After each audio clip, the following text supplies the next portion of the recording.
What's up, balcony people? Look, I want to welcome you to the U.S. Comedy Arts Festival. Look, I'm not even supposed to be in here. They've been trying to shut me out, but that's okay. I'm just going to do my own routine.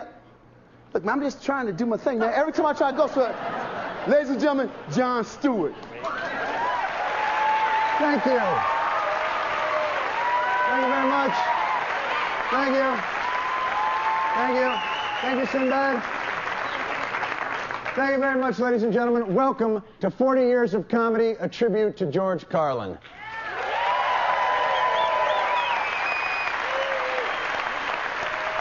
I want to make it clear, this is not a summation of his career. This is not a Thalberg Award. We're not retiring his mic. We're merely checking in on a body of work that continues to grow at an astonishing pace. There are two things that comedians of all stripes have in common, basically. One, the belief that someone who's not as funny as they are is doing better than they are. And two, we're a cynical bunch. And two, a sincere love and respect for George Carlin and his work. He is a member of our Holy Trinity. Lenny Bruce, Richard Pryor, George Carlin. The rest of us are just congregation. It's true. Personally, I first began listening to George Carlin in 7th grade. We had gotten a hold of Class Clown. And man, it was funny and dirty and great. And we just knew instinctively that parents weren't going to like this kind of thing. We just knew. George Carlin was a rite of passage in the 70s, as much as smoking cigarettes and looking at Playboys, and in my case, dressing like Ace Frehley. And while the thrill is dissipated from those other activities, my pleasure in listening to George grows every time I hear him, as does my respect and admiration for him as a performer and as a person. So please sit back and enjoy a rather condensed version of George Carlin, 40 Years in Comedy. Thank you very much, ladies and gentlemen. Good evening. My name is George Carlin, and I am a professional comedian, as opposed to the kind you run into at work all day long.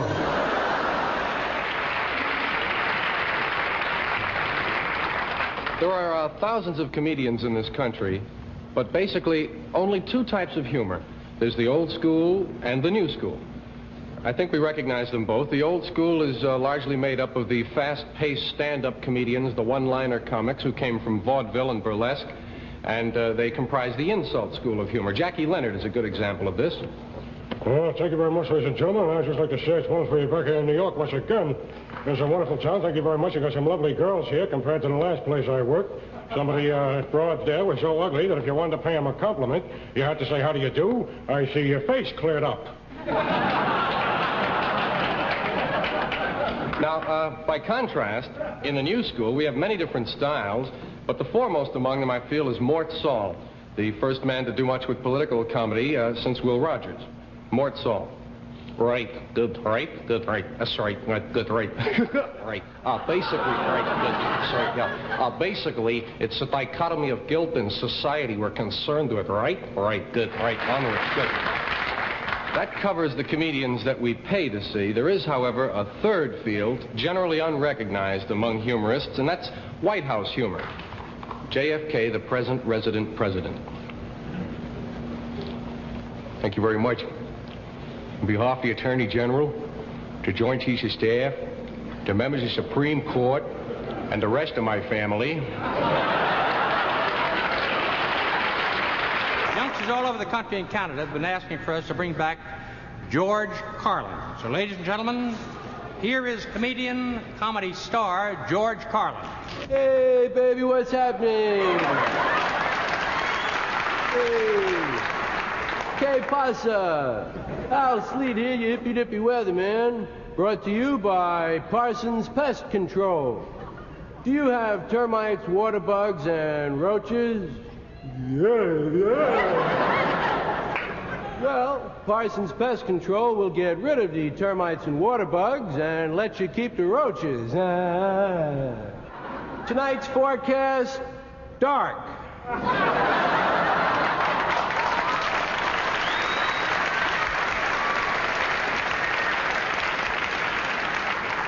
continued dark tonight, turning to partly light in the morning. And the big fight is coming up.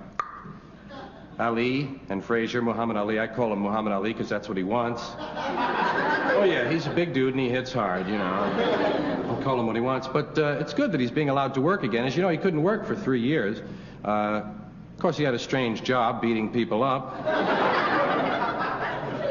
But that was his right. He could have that job. Government wanted him to change jobs. Government wanted him to kill people.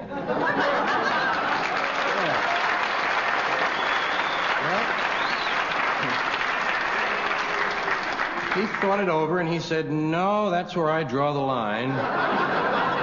I'll beat him up, but I don't want to kill him. And the government told him, well, if you won't kill him, we won't let you beat him up.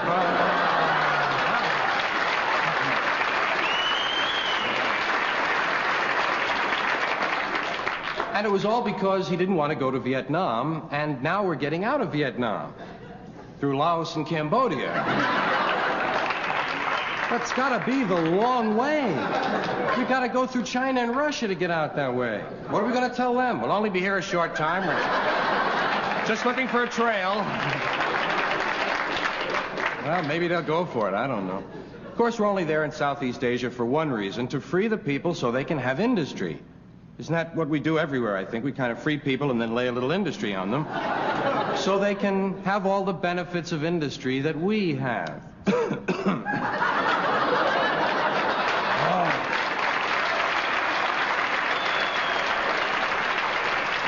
Oh, beautiful for smoggy skies, insecticided grain, for strip-mined mountains' majesty above the asphalt plain. America, America, man sheds his waste on thee and hides the pines with billboard signs from sea to oily sea. I used to be this guy, or maybe this guy used to be me. I don't know. We were each other at one time. It wasn't long ago. I liked him, you know. He was really good. He was funny, and I had a lot of fun with him. He did some nice things for me, but it was like there was nothing behind him, you know. He was kind of just superficial, just the surface. It was all characters. I wasn't in there. I found out I wasn't in my own act after a while, and here I'd been doing it for 5 years. It was all characters. It was all other people that I remembered from my life, and composites of people. People like this lady here, Congolia Breckenridge, a marvelous contestant on a quiz show. Pick a door. Oh, let me see. Monty. Oh, how many? What are the doors? 1, 2, and 3. Oh, wow. What was that again? 1, 2, and 3. Okay, 3. Wait, 1. No, hold on. I didn't go yet. My trouble was I wanted a list. I didn't think it was asking much. Here are these words I'm not supposed to say. Let's have a look at them. I figured, looking for a list, I started running into all the categories of dirty words. Started to realize there are more ways to describe filthy words than there are filthy words. Seemed curious to me. Someone was awfully interested in them. They found an awful lot of ways to refer to them. And I did too. Called them bad language. Dirty. Filthy. Foul. Vile. Vulgar. Coarse. Unseemly, in poor taste, street language, locker room talk, gutter talk, barracks language, naughty, saucy, bawdy, raunchy, rude, lewd, lascivious, indecent, profane, obscene, blue, off-color, risque, suggestive, cursing, cussing, swearing. All I could think of was shit, piss, fuck, cunt, cocksucker, motherfucker, and tits, man. There are things about the words surrounding football and baseball which give it all away. Football is technological. Baseball is pastoral. Football is played in a stadium. Baseball is played in a park. In football, you wear a helmet. In baseball, you wear a cap. Football is played on an enclosed, rectangular grid, and every one of them is the same size. Baseball is played on an ever-widening angle. It reaches to infinity, and every park is different. Football is rigidly timed. Baseball has no time limit. We don't know when it's going to end. We might even have extra innings. In football, you get a penalty. Baseball, you make an error. Whoops. The object in football is to march downfield and penetrate enemy territory and get into the end zone. In baseball, the object is to go home. I'm going home. And in football, they have the clip, the hit, the block, the tackle, the blitz, the bomb, the offense, and the defense. In baseball, they have the sacrifice. What I have been doing, I've been branching out a little bit. My career has always been very one-dimensional, just being a stand-up comic, and I've been doing a couple other things. I worked some summer stock last summer. Did you really? I was in Death of a Salesman. I played the suitcase. Yeah, I did a little different for Rip Torn played the original Suitcase on Broadway, and I understand he did it more as a valise, and I kind of I did as a two-suiter. You know, things like that. I got an opera. I've written an opera. It's interesting too. You have an opera singer tonight. Brenda Blue. I've written an opera about tuberculosis, and the only trouble is trying. Yeah, well, the trouble is trying to find a thin tenor. You know. This is serious. Now, I'm writing a sequel to the Bible. It's a wonderful book. It's been around a long time. I think it's time for another. And I'm having trouble with the title. I go Bible 2. I want to call it Bible 2. Son of Bible, you get into those things. The Bible goes west, you know. That's all your house is? It's a place to keep your stuff while you go out and get more stuff. Now, sometimes you've got to move. You've got to get a bigger house. Why? Too much stuff. You've got to move all your stuff. And maybe put some of your stuff in storage. Imagine that. There's a whole industry based on keeping an eye on your stuff. Enough about your stuff. Let's talk about other people's stuff. Did you ever notice when you go to somebody else's house, you never quite feel 100% at home? You know why? No room for your stuff.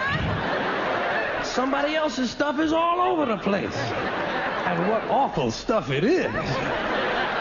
Where did they get this stuff? And if you have to stay overnight at someone's house, you know, unexpectedly, and they give you a little room to sleep in that they don't use that often, someone died in it 11 years ago, and they haven't moved any of his stuff.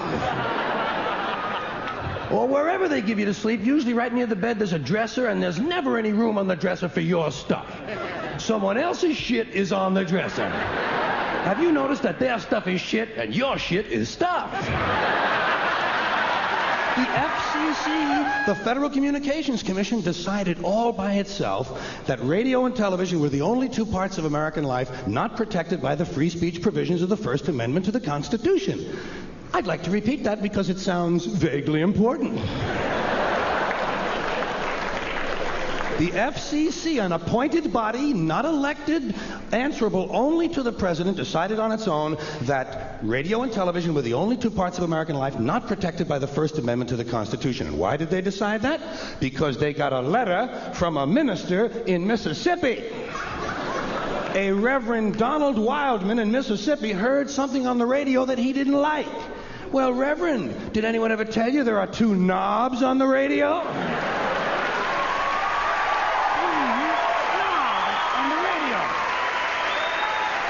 Of course, I'm sure the Reverend isn't that comfortable with anything that has two knobs on it. But hey, Reverend, there are two knobs on the radio. One of them turns the radio off, and the other one changes the station. Imagine that, Reverend. You can actually change the station. It's called freedom of choice, and it's one of the principles this country was founded upon. Look it up in the library, Reverend, if you have any of them left when you finish burning all the books.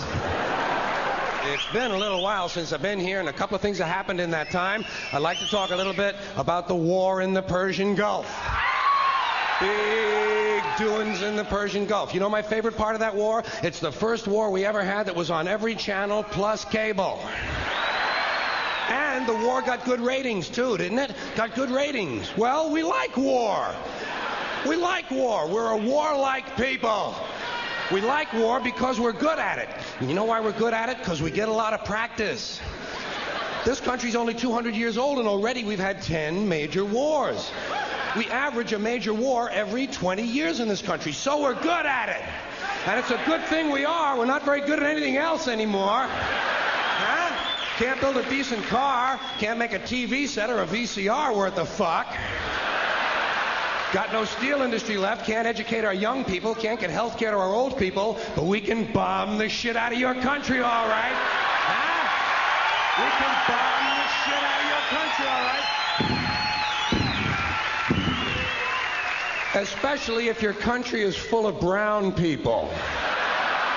Oh, we like that, don't we? That's our hobby. That's our new job in the world, bombing brown people. Iraq, Panama, Grenada, Libya, you got some brown people in your country. Tell them to watch the fuck out, or we'll goddamn bomb them. Well, when's the last white people you can remember that we bombed? Can you remember the last white? Can you remember any white people we've ever bombed? The Germans, those are the only ones, and that's only because they were trying to cut in on our action. They wanted to dominate the world. Bullshit, that's our fucking job. That's our fucking job.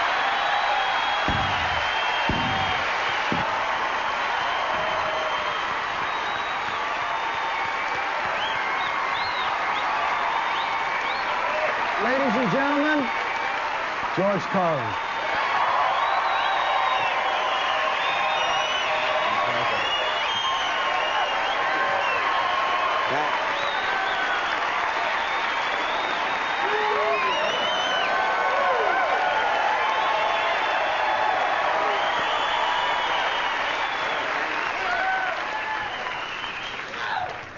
I call this piece advertising.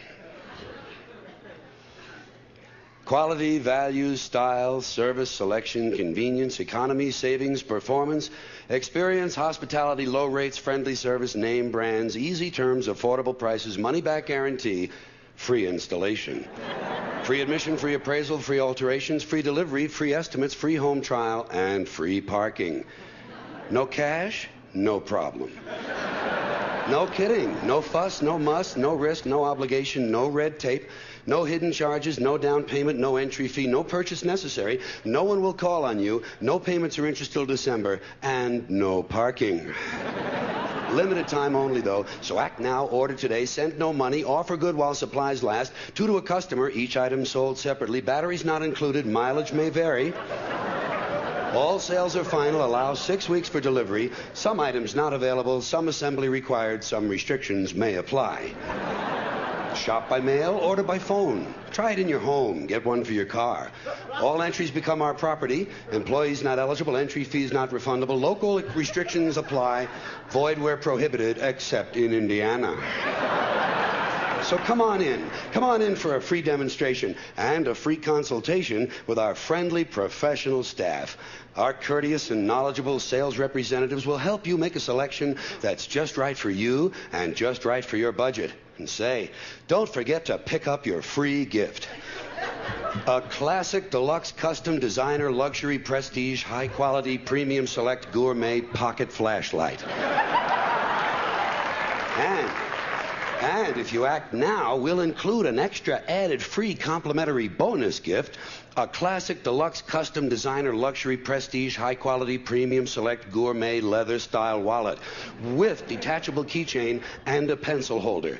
It's our way of saying thank you. And if you're not completely satisfied, you pay nothing. Simply return the unused portion for a full refund, no questions asked. It's our way of saying thank you. Keep your free gift. Actually, it's our way of saying bend over just a little further and let us stick this big dick into your ass a little bit deeper.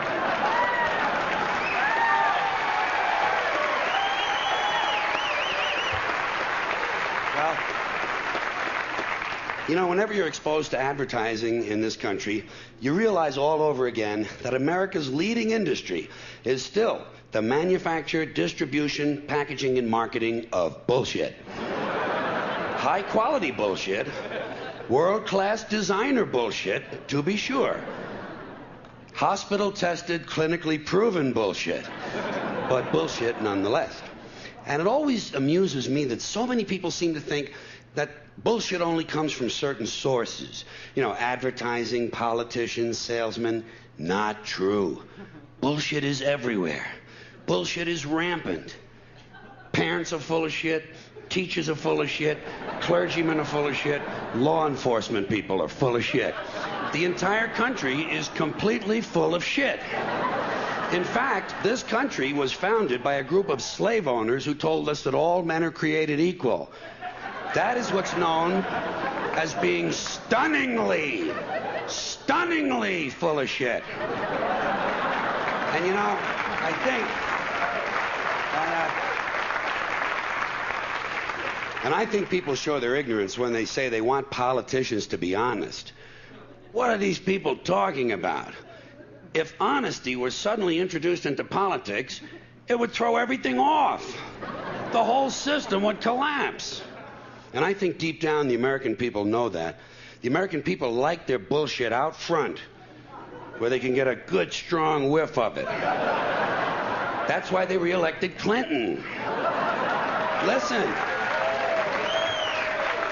Clinton might be full of shit, but he lets you know it. Dole tried to hide it. I'm an honest man. Bullshit. Bullshit. People don't believe that shit. Clinton said, "Hi, I'm full of shit, and how do you like that?" And the people said, "At least he's honest. At least he's honest about being full of shit." It's like the business world. All businessmen are completely full of shit.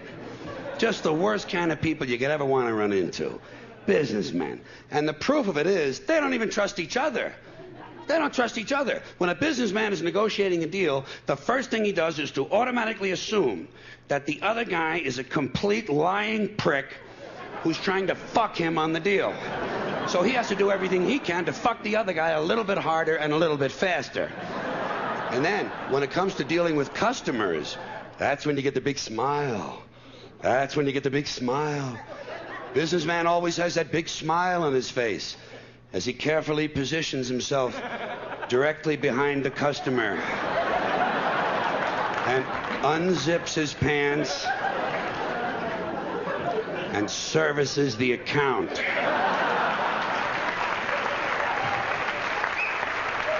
We specialize in customer service. You heard that? Now you know what it means.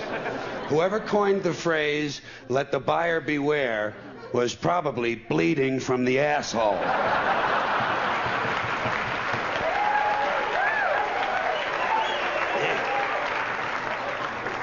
Then you have advertising. Advertising is the businessman's cheaply dressed $2 blowjob. Advertising sells you things you don't need and can't afford that are overpriced and don't work.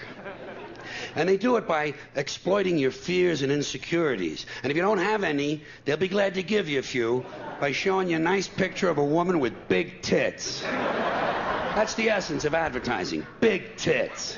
Threateningly big tits. And speaking of big tits, what about show business? Show business, completely dishonest, corrupt, and full of shit, but in a nice way. Plenty of expensive drugs and perverted sex. If you're going to be full of shit, might as well enjoy your work. Then you have the media. Not just the news media, let's include them all. The media are almost literally exploding with bullshit because they're located right at the crossroads of all the other bullshit. The media are made up of equal parts advertising, politics, business, public relations, and show business. These people are sitting right at bullshit junction. There's enough bullshit in the media for Texas to open a branch office. And you still have enough left over to start 2 law firms and a Christian bookstore.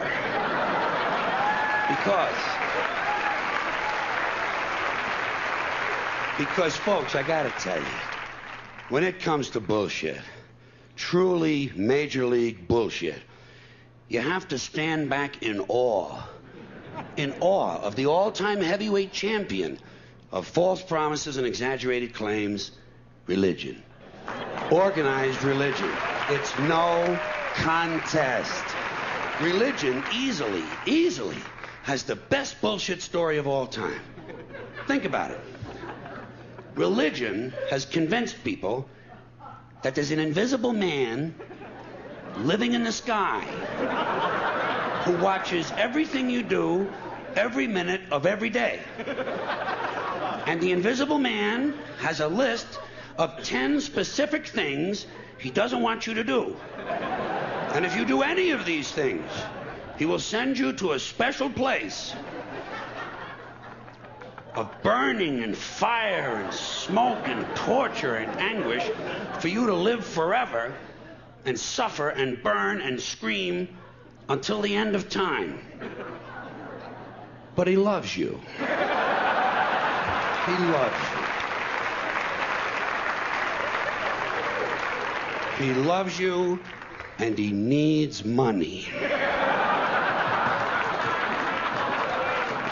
He always needs money.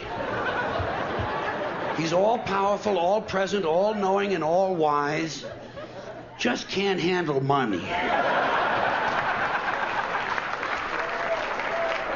Religion takes in billions and billions of dollars. They pay no taxes, and somehow they always need money. You talk about a good bullshit story. If I may be permitted a small pun, holy shit. Holy shit.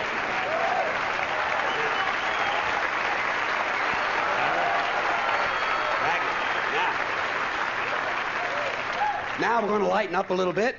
We're going to go back to advertising, and we're going to go on a little bullshit hunt. A little bullshit hunt. Going to look at some advertising lingo, especially food advertising. You know the people. Fresh, natural, hearty, old-fashioned, homemade goodness in a can. That kind of stuff. So let's take a look. Let's take a look at some of these words. Old-fashioned. When you hear old-fashioned, you're supposed to think, oh, this goes back to the old days. Right. The old days. Before we had sanitation laws. Before hygiene became popular. Back when botulism was still considered a sauce. Old-fashioned is supposed to give you a warm feeling. Make you think about your grandmother. Well, I don't know about you, but when I'm picking out food, I don't want to be picturing 90 pounds of wrinkles in a black dress with a big hairy mole sticking out and an infected lip. Old-fashioned. Then you have homemade. Homemade. You see this on the packages in the supermarkets. Folks, believe me, it is physically impossible for a food processing plant to produce anything homemade. I don't care if the CEO is living in the basement and cooking on a hot plate. It's not gonna happen. And you shouldn't be eating processed foods and packaged foods anyway. They're no good for you. You know how I stopped eating processed foods? I started picturing the people who were doing the processing. Next time you're in the bus and you see some guy with gangrene on his hands, just picture him on the assembly line putting little pieces of chicken in a box. That'll cure you. Then go home and eat some fucking grapes. Homemade. You see homemade in the restaurants, too. Homemade soup. I don't care how much the amphetamine-driven waitress with the Marlboro lines in her face reminds you of your mother. The soup is not homemade. Unless someone is living in the kitchen. And if that's the case, I want to get a good look at this motherfucker.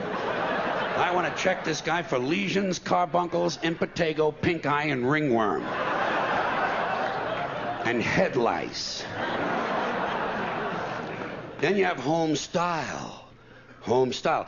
When the advertising imbeciles realize that homemade sounds too full of shit, they go to home style. Home style flavor. Well, whose home are we talking about? Jeffrey Dahmer's? Believe me, there's nothing home style about the boiled head of a Cambodian teenager, okay? Even if you sprinkle parsley on the hair.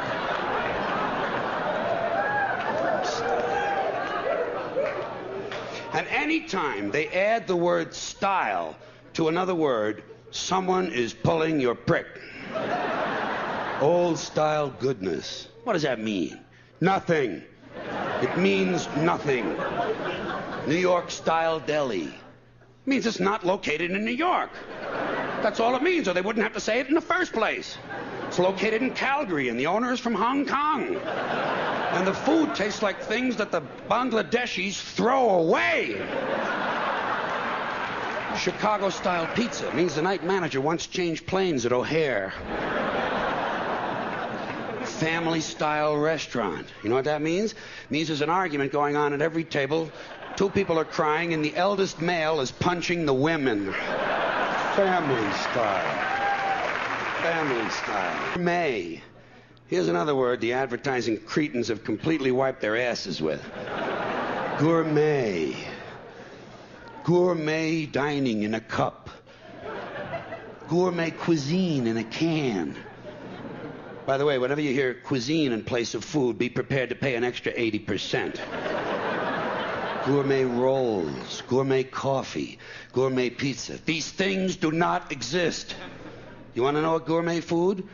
Toasted snail penises. Candied moose balls. Deep dish yak dick. Gourmet. Here's another full of shit food word. Hearty. Hearty. Soup is hearty. Breakfast is hearty. You know what I do when I hear the word hearty? I look at the label. 300 grams of saturated fat. Hearty, as in heart attack. It's the same with buttery and lemony and chocolatey. Real chocolatey goodness. You know what that means? No fucking chocolate.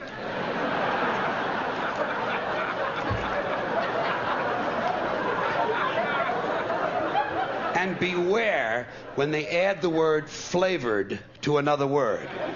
Lemon-flavored drink. No fucking lemons. As a pet food now refers to itself as a chicken-flavored treat. Well, a dog doesn't know what chicken is. He might like it if you give it to him, but he's not going to say, oh, good, I was hoping we'd have chicken again. And by the way, chicken-flavored treat? Right. No fucking chicken. And zesty and tangy. Zesty and tangy are not real words that normal human beings use in conversation. They're advertising words. Do you ever have someone turn to you and say, this is real zesty and tangy too? Now, one more food word before I completely change the subject on you. Natural. This is directed to all you health food fiends and environmental nitwits and yuppie cocksuckers who are running around in your natural fibers. Your natural fibers. The word natural is completely meaningless. Everything is natural. Nature includes everything. It's not just trees and flowers. It's everything. A chemical company's toxic waste is completely natural. It's part of nature. We're all part of nature. Everything is natural. Dog shit is natural. It's just not real good food. Now, change the subject on you, but we're going to stay on the dog theme. I want to bring you up to date on my pets at home. This is something I've touched over the years, little by little. Talking about my dogs and cats at home. I'd like to tell you the latest, what's going on. The one I talked about the earliest and most often was Tippy. Little Tippy. Tippy was a mixed terrier. And Tippy committed suicide about 8 or 9 years ago. Yeah, I've had a lot of dogs do that. Haven't you? Oh, shit, I've had 6 or 7 dogs just run out in front of a truck for no apparent reason. And you can never tell there's anything bothering them beforehand. No sign of turmoil or trouble. You know, they don't show up wearing a Judas Priest t-shirt with a new companion who can't make eye contact. I guess one day they just snap in their little heads. Hey, snap, and out they go into traffic in front of a truck, and boom. And we looked at it, we said, well, that's what Tippy wanted to do. That was Tippy's little decision. Who are we to interfere in the plans of a dog? So we just processed our grief and moved along, as so many of us had to do in the 80s. Then we got Annie. Annie was a mixed shepherd. Everything we had was mixed something. Even a lot of people in the family, when I think of it. And some of the livelier ones, too. Annie was supposed to have been a German shepherd, according to my drug-taking friend who gave her to me. You know, he handed me a little puppy, and he said, this is going to be a German shepherd. And I, being full of drugs at the time myself, I said, well, fuck yeah. You can already see the ears. And, of course, it never happened. I used to call her my Austrian shepherd because she never quite made it to the German border.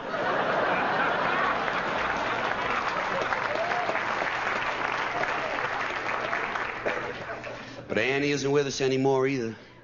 Annie had to go away. That's the way we say it at home. That's the only euphemism we allow ourselves.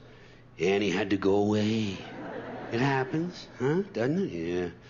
It's part of the deal. Part of the deal. What happens when you get a pet? You have them for a while. They get old. They go away. Just like your grandma. Same shit, different species. What happens to grandma? You have her for a while. She gets old. She goes away. It's inevitable when you buy the pet. You're supposed to know it in the pet shop. It's going to end badly. You're purchasing a small tragedy. So look at him, isn't he cute? My shit is gonna die! Unless you're in your 80s and you're buying a tortoise. Annie just got old, that's all. Got old, hips started to go. First sign of trouble with Annie, hips. Just like my grandma. Isn't that odd? Two members of the same family, different species, same symptoms. Makes you think. Maybe not. Even the names were similar. Granny and Annie. Annie got that hip dysplasia. It's kind of a spinal degenerative disease where they can't hold up their hind legs anymore. It's gradual. They start drooping those legs. They start dragging them. Oh, it's a terrible thing to see. It's horrible if you love the dog. They scraping their legs and everything, just dragging behind them. It's no way to live, and it pisses you off because you wound up with half a goddamn dog. Here's a front end that is perfectly serviceable.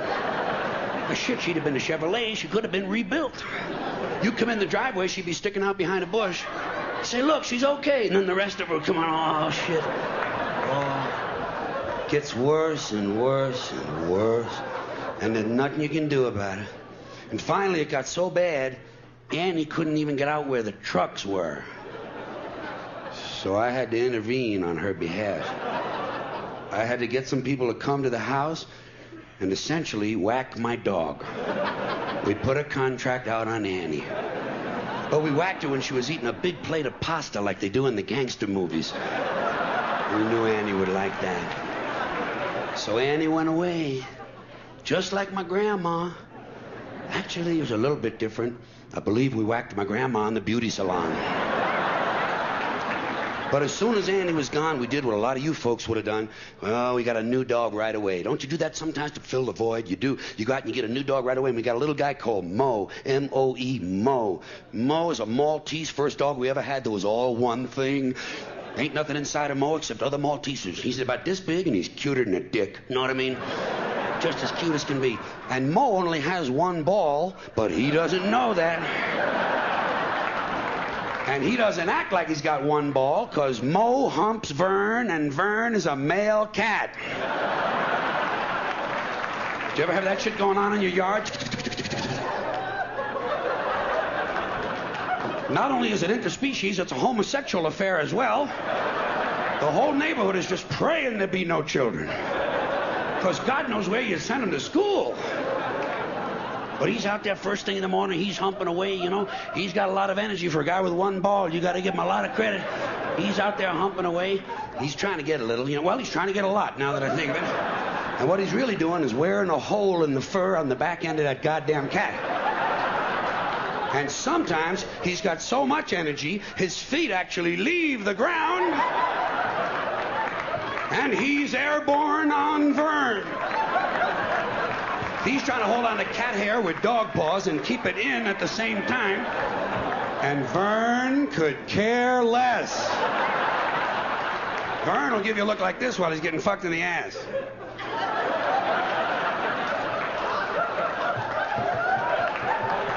Did you ever fuck somebody who's reading a comic book? Same shit. Tough on the ego, isn't it? But it does happen occasionally in life. So Mo humps Vern, and it looks so cute. I mean, it looks so cute. We took a picture of it and made a Christmas card out of it last year. Swearing my mother's tits. Made a lovely card. Just put one word on it. Peace. All you need. Yeah. Yeah. And we spelled it correctly, too. P-E-A-C-E. There'll be no cheap jokes on our Christmas cards. We sent that out last year, and shit, we lost a lot of friends on that. So Mo humps Vern. Getting back. So Mo humps Vern, and Vern's a cat, like I said, and we got two cats at home, Vern and Murphy. And we got them at the same time. Some years ago, they got into our lives the same week or something, and when we first got them, we had them neutered. You know neutered, that's a euphemism for go on, cut his nuts off. Well, we had it done because somebody said it helped something. Goddamn sure didn't help these cats, I'll tell you that. But we had it done, we had them fixed. That's another word for it. Fixed? Shit, it wasn't even broke, man. Oh, they broke now. Altered is another word for it. Nice people say that, don't they? We had them altered. Like a pair of pants or something. Yeah, take a little off the cuffs and cut his nuts off. And I'll be in on Tuesday. Well, whatever you want to call it, we had it done. We brought off came the nuts. We didn't keep them or nothing like that, you know. Although they do offer them to you, I must say that for them. Say, you want these? You say, nah, shit, what are you, fucking crazy? You keep them. You find something to do with them. Might make a nice pair of earrings for your wife out of them. In fact, if my math is not incorrect, you might get 2 pairs out of that lot. You keep the nuts, we'll take the cats. We go on home with the cats. Brought them home and they started growing up. Got to be about 6 years of age. And right about 6, Vern, and wouldn't you know, too, Vern, the interesting cat. Vern developed a condition whereby his penis had to be removed surgically. Not a pleasant thought. But it happens quite a bit to these male cats if you feed them only dry cat food. Not good. You got to get some moist food in that diet every day or every other day. You got to have some balance in the diet because there is something in dry cat food that crystallizes in the urine, blocks the urethra, blocks that whole passageway, and pretty soon you're sitting in the vet's office and guess what? Off comes the dick. Vern will not get in the car with me at all anymore.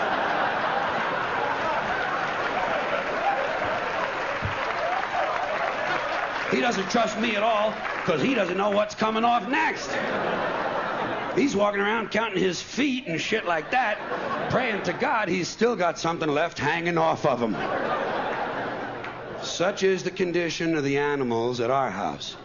And because of it, we have a little riddle going around the family. What has 12 legs, 2 dicks, and 1 ball? And it's Murphy, Mo, and Vern. But you got to be real close to the family to guess it on one try.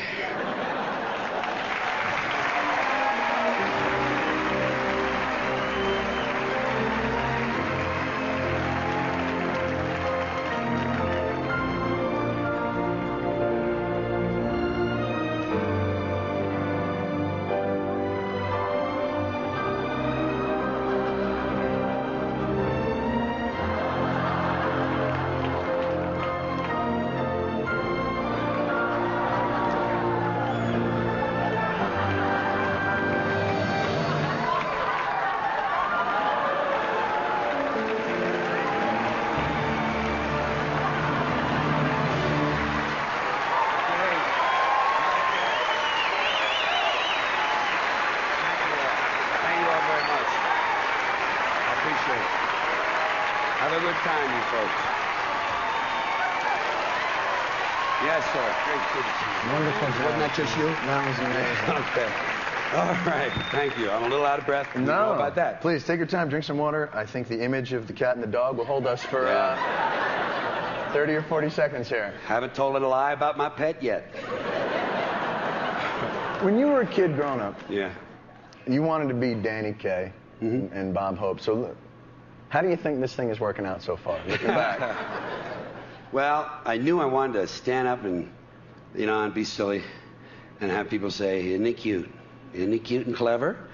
And that's all it was a reward, a psychic reward, when you're a kid and you find out that you can get the attention of adults and approval and a little bit of respect, and you just hunger for it, you keep going back for it. And I have, fortunately, genetic, my little toolkit, my genetic toolkit I was given, included a mother and father who were very funny people, could do accents and dialects and tell funny stories about what happened on the bus that morning and have a punchline. So you don't lick it off the rocks, they say in Ireland. So I thank my grandmother's milkman, actually. Which might have you never know where these things go. No, you can never tell. It's interesting, as I watch you now and through all the years of listening to your albums and things, your fascination with language is so apparent. Watching you work is almost like watching a musician. The way you weave words and use language for emphasis and all that. Was that always a fascination for you, even as a kid? Well, to go backwards with the question, don't forget what we do is oratory. It's rhetoric. It's not just comedy. It's a form of rhetoric. And with rhetoric, you look and you listen for rhythms. You look for ways to sing at the same time you're talking and to go da-da-dun, da-da-dun, da-da-dun, dun-dun, and dun, da-dun, dun, dun, dun, da-da-dun, da-da-dun, da-da-dun, da-da-dun. And it's just natural. My grandfather, whom I never knew, was a policeman in New York at the turn of the century, and he was an uneducated man, self-educated. And he, in the course of his adult life, he wrote out the works of Shakespeare by hand because of the joy it gave him. That's an obsessive young man. Yeah, and most everything is genetic, and my mother cared a lot about language, and my father was a champion public speaker of 1935. He won the Mahogany Gavel over 800 other public speakers from the Dale Carnegie Public Speaking Institute, and he was great. I never knew him either. Wow. That's something. Were your parents put off by the direction that you went into when you started to go counterculture? Was it a difficult transition for them to watch? Well, he was out of the picture. He was brilliant, and he was a top salesman in advertising, but he couldn't metabolize ethanol efficiently. So he was given his hat. My mother was very brave. She left him. I was 2 months old, and my brother was 5 years, and she left down a fire escape. So he was gone. My mother was very kind of controlling, wanted to control my life, and was heartbroken when I began with the dirty language and the awful stuff he says about business. She was an advertising executive secretary, loved the business world, thought it was just the finest thing that ever happened. And so when I went in that direction at first, very opposed. Until one day we lived on the same street that I grew up, that I went to school in. I went to school on the same block I lived on, something like that. Corpus Christi School, and the nuns were great. It wasn't a typical Catholic school. It was an experimental progressive school that didn't have grades, didn't have any sort of corporal punishment. It was just very, very wonderful school. And the nuns, she would see the nuns in the street, and they would say, "Oh, we saw George on the Tonight Show." And she, being a bit of an actress, she would say, "Oh, it's the awful language, sister, the awful language." And one of them said to her, No, you don't understand. He's using it for other purposes. He's not just doing it for that. It's kind of like part of what he does. Don't you understand? It's this and that and so forth. So she said, oh. And from that day on, she was okay with it because the church had approved it. So that was that. That's how that worked.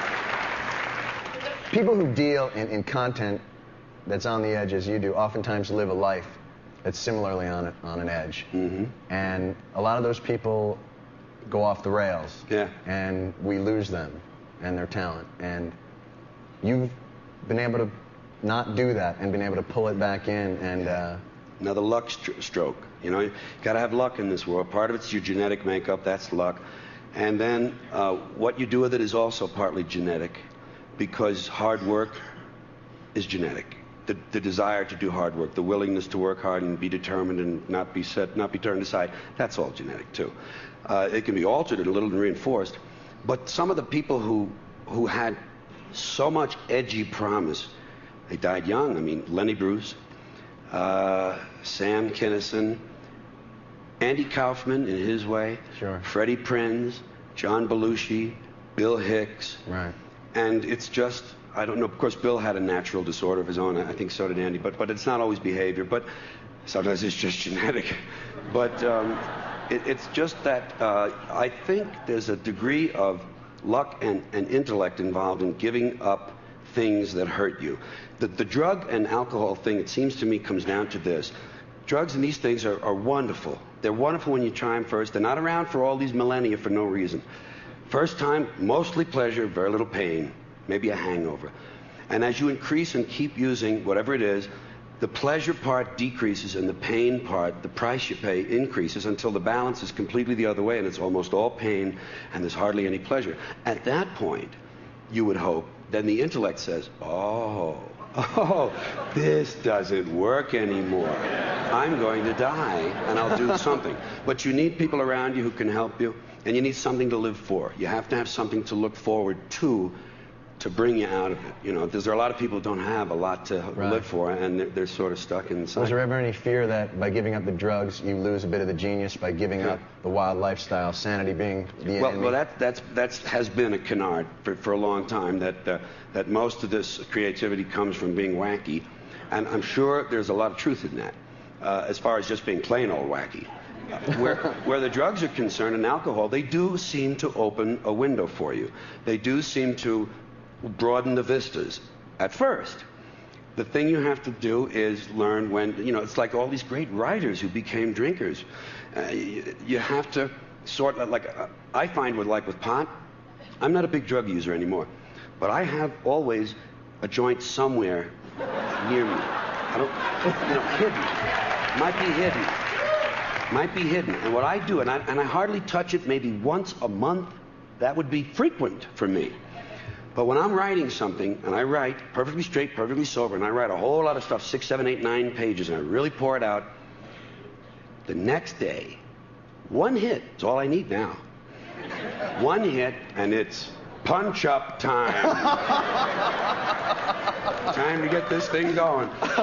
And you do find, with that sort of judicious use, I find there's some value in it. But most of the things we use don't let you leave them alone.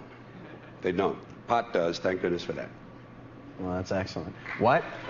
Sorry? You can applaud if you wish. That's more than fair. You can more than applaud. Yes. Thank you. Why do you still care? Why do you still care enough to keep... You're at a point in your life where you could go back, you could do your month in Vegas, and Florence Henderson could open up, and you could go and hit a couple of balls and then some pinball. Yeah. Why do you still care so much? Well, I'm not comparing myself to any of these people, believe me. But you wouldn't say to Picasso, when are you going to put those brushes down? Get rid of the canvas. You've done it. Right. I'm an entertainer, first and foremost, but there's art involved here. And an artist has an obligation to be en route, to be going somewhere. There's a journey involved here, and you don't know where it is, and that's the fun. So you're always going to be seeking and looking and going and trying to challenge yourself. So without sitting around thinking of that a lot, it drives you and it keeps you trying to be fresh, trying to be new, trying to call on yourself a little more, you know. And willing to put up with the grueling promotional schedule and everything else. You've got, the only way. Picasso never had to do morning shows in Albuquerque. Right. You know. And the only way I can do this is to go where the people are. They will not come to my house. We've offered bus rides and everything. They will not come. I have to go to Stevens Point, Wisconsin, or wherever it is. And the audiences are great, and they buy the tickets ahead of time, and they really wait for you to come there and see it. In the theaters and concert halls, it's special, because the audience, they do it beforehand, and you're the whole evening. In Las Vegas, you're an afterthought. You're an also. Well, we could go gambling, we could go hookering, we could get drunk, we could go to the convention. No, let's go see this guy. And if they like you, they do, but they're not committed fans. So it's a different tone there. But it still works. You can still do some things there that that you can feel good about, you know. Do you feel your place in comedy now? Do you feel the, you know, because we've been spending a lot of time at the festival, and everybody that I would mention, you know, hey, I'm going to do this George Carlin tribute, and their faces light up, and to a person, really, Carlin? And can I meet him? Is he around? Do you feel that place? Is that well, you know... that is growing on me. I think, you know, longevity is a wonderful thing. Sometimes you get applause just for not being dead when you say, it's true. When you say, I'm going to be 60, they applaud that. Wonderful, not dead, 60. But I'm getting a sense of it. You know, when you're in planes 3 days a week, I go out every Friday, I come home every Monday. It's 3 different cities, 3 different nights, airports, hotel lobbies, and people are wonderful. I love individuals. I hate groups of people. I hate people who have a group of people with a common purpose. Because pretty soon they have little hats, you know, and armbands, and fight songs, and a list of people they're going to visit at 3 a.m.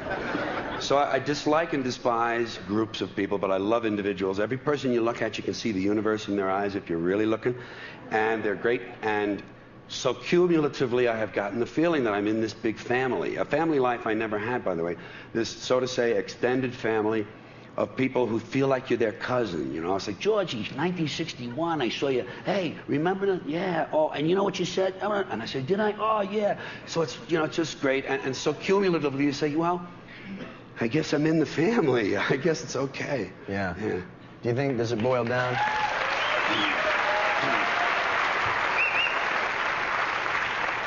After 10 HBO hours, after a multitude of best-selling albums, after Grammy nominations, after Emmy nominations, after Cable Ace Awards, does it all boil down to what you had said originally, that it's about, hey, dig me?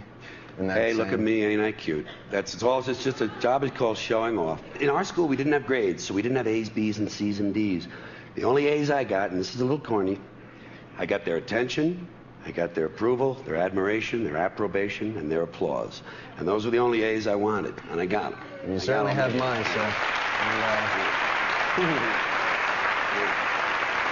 I just want to say that I can't tell you enough what a pleasure this has been for me to spend some time with you and to be a part of this show. And thank you very much for all the wonderful to know you a little, and you are going to show us a lot, and I look forward to it. Thank you very much, sir. I appreciate it. George Carlin, ladies and gentlemen. Thank you.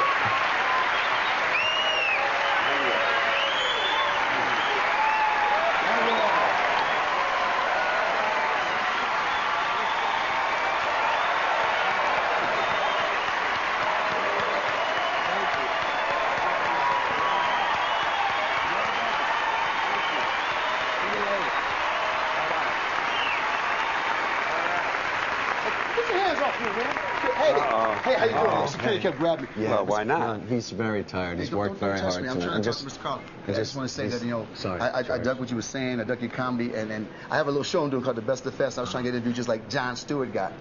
Okay, well, you know, what can I do? Anything? Yeah, just like, you know, I need to go get my crew. Okay. And kind of hook that up. Can I do that? John, George, the press is waiting for you. No, hold up. I need to talk to you. Come on. No,